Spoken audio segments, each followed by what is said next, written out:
या तो गर्मी बहुत ज़्यादा है कहीं ना कहीं, या बारिश बहुत ज़्यादा या बहुत कम हो रही है कहीं ना कहीं, या फिर कहीं पर ज़बरदस्त अंधड़ तूफान चल रहा है। इसमें फसलें होंगी, खेतों में फसलें उगनी बंद होने वाली हैं। तुम भूखे मरने वाले हो क्लाइमेट चेंज से। हम सिर्फ भूखे ही नहीं, प्यासे मरने वाले हैं। बस ये है कि जिनके पास पैसा है वो कहेंगे चलो पानी की बोतल 1000 रुपए की भी आ रही तो ले लेते हैं, गरीब क्या करेगा। लेकिन आम आदमी को इससे फ़र्क नहीं पड़ता। आम आदमी के पास झुंझुने हैं और न जाने कहाँ पर मगन है, कौन से उसके पास मुद्दे हैं। देखो ना टीवी में, सोशल मीडिया में कौन से मुद्दे चल रहे हैं। हमें तरह तरह के नशे दे दिए गए हैं और उनमें धुतते हैं हम। उनसे क्लाइमेट चेंज की बात करो तो कहते हैं हाँ होक्स है, होक्स। यही होंगे जो मरेंगे सबसे पहले। हमें कुछ नहीं समझ में आ रहा हमारा क्या होने वाला है। आम आदमी को अगर पता हो कि दुनिया में अगर अभी 800 करोड़ लोग हैं और उसमें से 300 करोड़ लोग हैं वर्तमान में ही जिनको ठीक खाना नहीं मिल पाता है, 240 करोड़ लोग ऐसे हैं जिनको खाना मिल भी पाएगा कुछ निश्चित नहीं होता है। मिल गया तो ठीक है, नहीं मिला तो नहीं। और लगभग 80-90 करोड़ लोग ऐसे हैं जो अनिवार्यतः भूखे सोते हैं।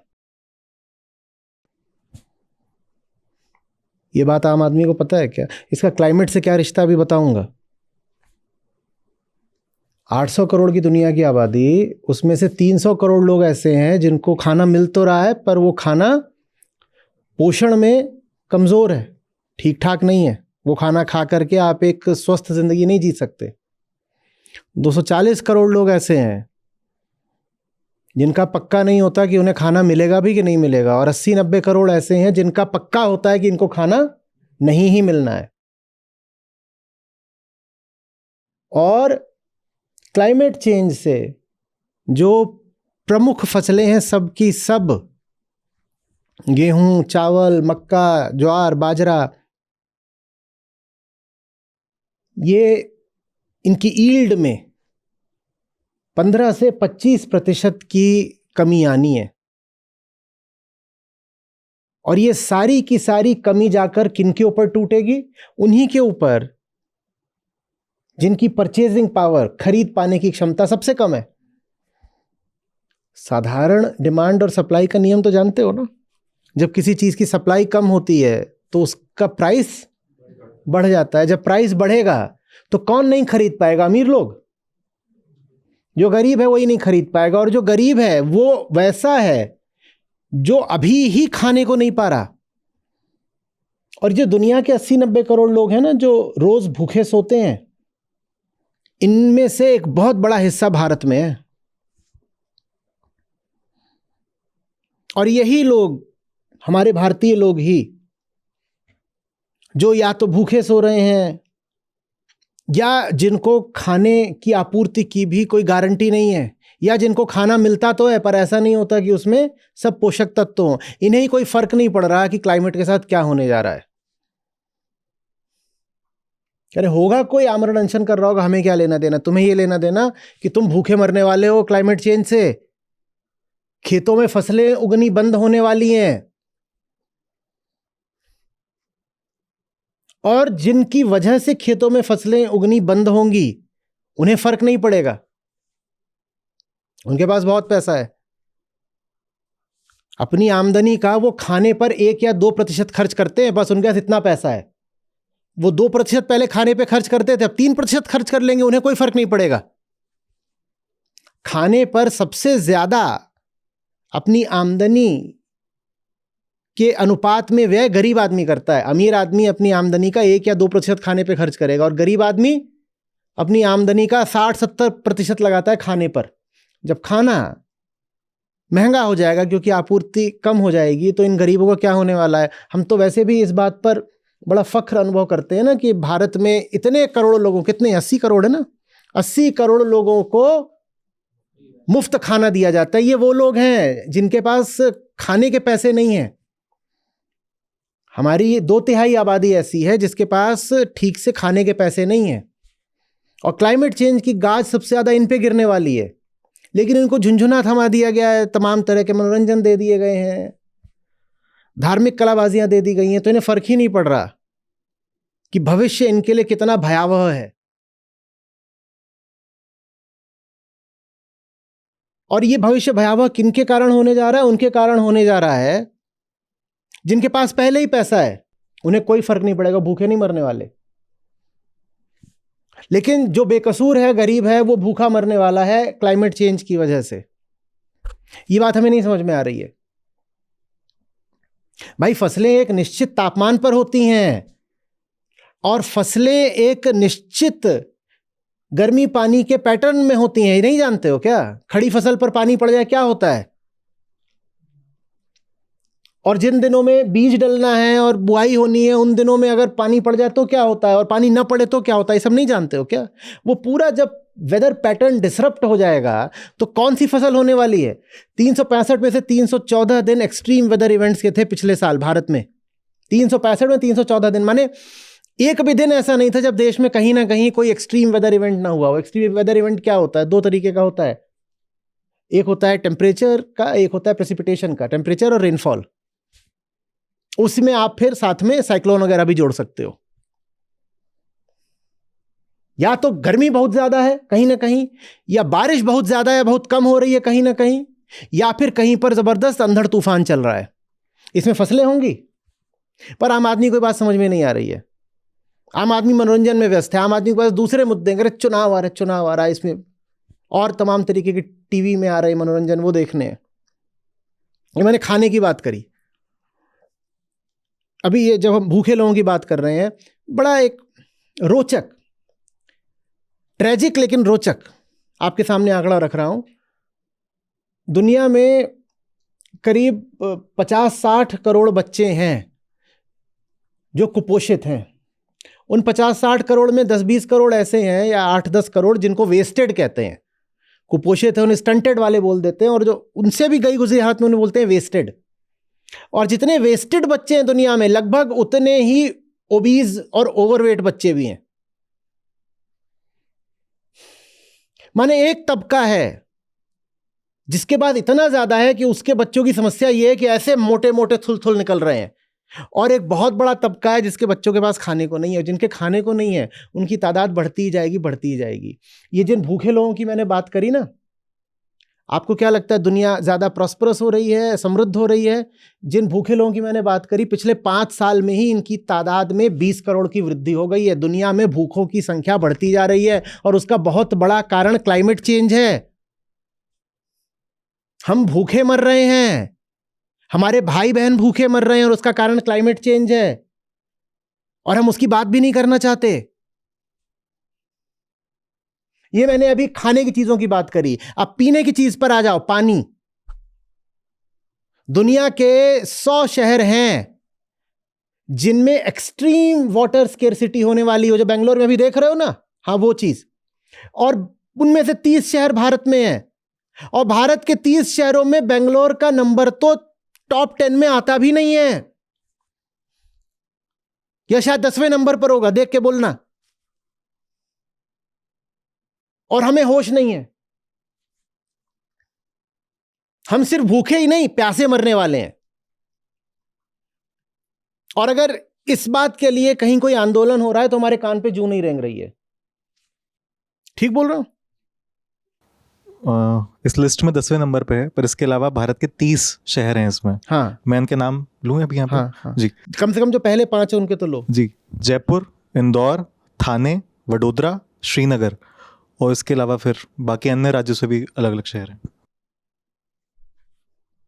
हम भूखे और प्यासे दोनों मरने वाले हैं। बस ये है कि जिनके पास पैसा है वो कहेंगे चलो पानी की बोतल 1000 रुपए की भी आ रही तो ले लेते हैं। गरीब क्या करेगा? और भारत देश तो अभी भी गरीबों का ही है। फिर याद करिए कि 80 करोड़ लोगों को मुफ्त खाना दिया जा रहा है, माने सब गरीब हैं। इनका होने क्या वाला है हमें कुछ नहीं समझ में आ रहा, हमारा क्या होने वाला है। हमें तरह तरह के नशे दे दिए गए हैं और उनमें धुतते हैं हम। क्लाइमेट चेंज के इतने तरह के उपद्रव हैं, ऐसे ऐसे परिणाम हैं, मुझे समझ में नहीं आता मैं कौन सा छोर पकड़ूं, कहां से बात शुरू करूं, किधर को ले जाऊं।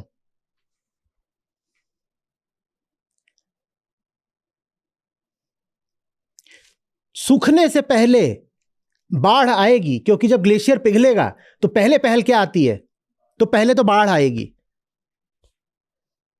पहले बाढ़ आएगी, फिर एकदम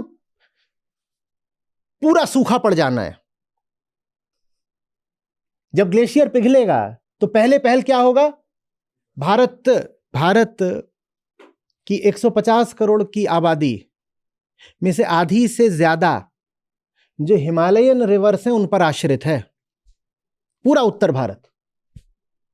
और ज्यादातर उत्तर भारत की नदियां हिमालय से ही अपना पानी पाती हैं।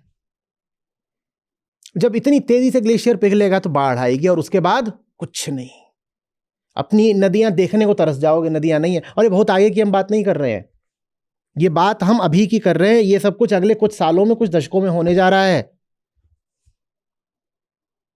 लद्दाख में ग्लेशियर्स के पिघलने के कारण जो वहां के की झीलें हैं और तालाब हैं वो खतरनाक स्तर तक भर गए हैं। जब उतना भर जाते हैं तो फटते हैं, और जब फटते हैं तो निचले इलाकों में बाढ़ आती है। बात समझो, आप नहीं समझ सकते कि कितनी बर्फ जमा है ये हिमनदों में। इन्हें हिमनद बोलते हैं कि एक नदी में कुल जितना पानी हो सकता है उतना पानी एक ग्लेशियर में है, हिमनद। और वो पानी जब पिघलेगा तो क्या होगा, कैसी तबाही आएगी। और पिघल रहा है।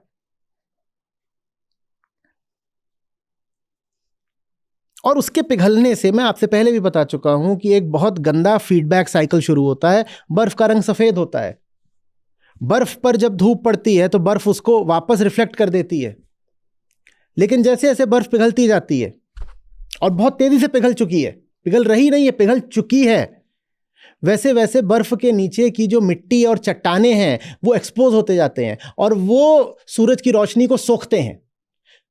बर्फ नहीं सोखती, वो सोखते हैं। जब वो सोखते हैं तो गर्म होते हैं, वो गर्म होते हैं तो बर्फ और पिघलती है। जब बर्फ और पिघलती है तो रॉक्स और ज्यादा एक्सपोज होती हैं। जब रॉक्स और ज्यादा एक्सपोज होती हैं तो वो और ज्यादा सनलाइट एब्जॉर्ब करती हैं। जब वो और ज्यादा सनलाइट एब्जॉर्ब करती है बर्फ और पिघलती है, बर्फ और पिघलती है तो और ज्यादा रॉक्स एक्सपोज होती हैं। ये एक ऐसे निगेटिव फीडबैक साइकिल चलता जाता है।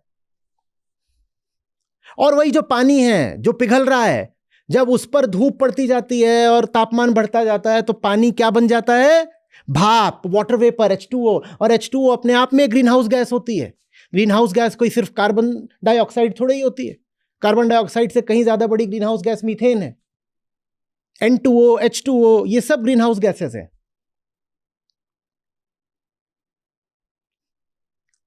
ओशंस हमारे कार्बन सिंक्स हुआ करते थे, वो अब कार्बन सिंक्स की जगह कार्बन एमिटर्स बन गए हैं, क्योंकि पानी कार्बन डाइऑक्साइड को सोखता है। लेकिन उनका तापमान इतना बढ़ गया है कि अब वो कार्बन एमिटर्स होते जा रहे हैं। Acidification of oceans.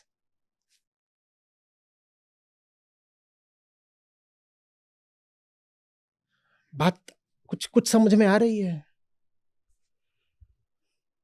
पानी का जल स्तर, अब ये जो पिघलेगा पानी, जो ये बड़े बड़े ग्लेशियर से, ग्लेशियर सिर्फ लद्दाख में नहीं है, हम आर्कटिक की, अंटार्कटिक की भी तो बात करेंगे। वहां से जो पिघलता है पानी वो जाता है समुद्रों में, और उससे समुद्रों का जल स्तर क्या हो रहा है, बढ़ता जा रहा है, बढ़ता जा रहा है, बढ़ता जा रहा है। आपको क्या लग रहा है हमारे बंबई जैसे शहर बचने वाले हैं क्या?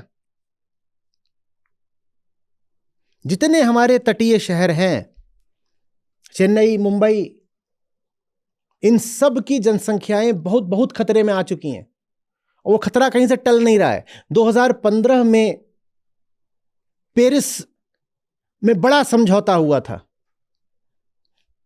और 2015 के बाद से ग्रीन हाउस गैसेस का उत्सर्जन घटने की जगह और बढ़ गया है।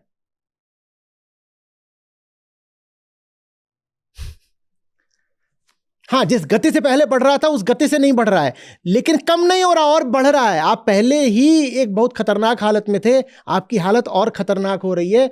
और इसको जो वैज्ञानिक हैं, क्लाइमेट साइंटिस्ट्स हैं, वो कह रहे हैं we are accelerating towards our doom. We are not just moving towards our destruction, we are accelerating towards our destruction. जो क्लाइमेट गोल्स हमने अपने लिए निर्धारित करे थे, क्लाइमेट गोल ये है कि भाई हमें रोकना है 1.5 डिग्री पर, जो एवरेज राइज इन टेम्परेचर है उसको 1.5 डिग्री पर अगर रोकना है, तो आज आप जितना एमिशन करते हो कार्बन डाइऑक्साइड का, इससे लगभग 42% कम, माने आधा करना पड़ेगा इसको 2030 तक। आपको लग रहा है कोई भी सरकार दुनिया भर में गंभीर है ये करने में? 1.5 डिग्री छोड़ दो, अगर 2 डिग्री पर भी रोकना है तो आपको 28% कम करना पड़ेगा। कम छोड़ दो तो बढ़ रहा है, माइनस में जाने की जगह तो और प्लस में जा रहा है। लेकिन आम आदमी को इससे फर्क नहीं पड़ता। आम आदमी के पास झुंझुने हैं और न जाने कहां पर मगन है, कौन से उसके पास मुद्दे हैं। देखो ना टीवी में, सोशल मीडिया में कौन से मुद्दे चल रहे हैं। उनसे क्लाइमेट चेंज की बात करो तो कहते हैं हाँ होक्स है, होक्स। यही होंगे जो मरेंगे सबसे पहले।